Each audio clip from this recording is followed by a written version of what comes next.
سلام آقا، حالتون چطوره؟ خوش اومدین به این ویدیوی من. الان داره میریم 5:30 صبح، داره میریم به سمت کوهسوفه و کوهنوردی کنیم مثلا، ولی جاده داره جاده میری بوله کوهنوردی حساب نمیشه. و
با سلام، حالتون چطوره؟ اومدیم کوهسوفه، کوهش پیدا متون جنگلش.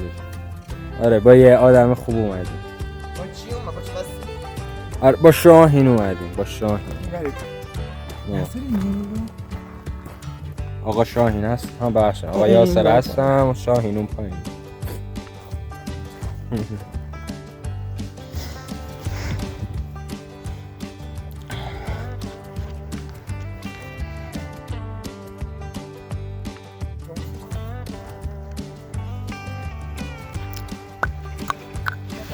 سلام. من الان سیلویت افتاد بیشوره هم تو شد میفته بعد کارش کرد باش.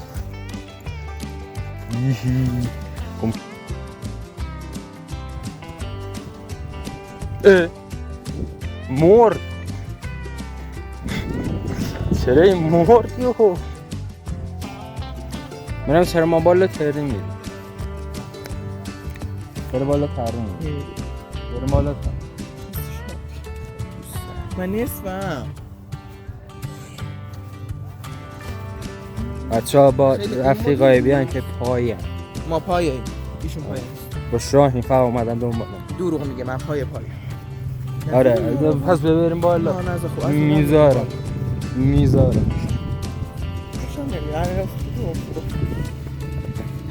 شاهین دوست داریم از نظر من حال.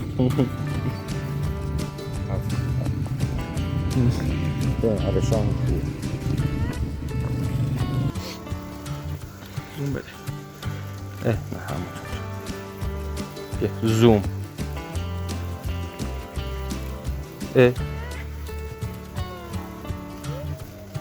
گربه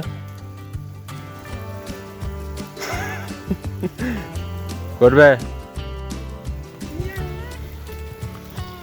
گربه آفر گربه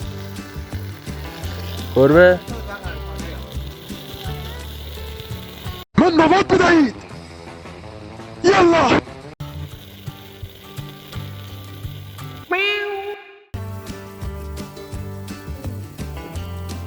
شاید ما یه گربه اینور داریم، یه گربه هم اینجا.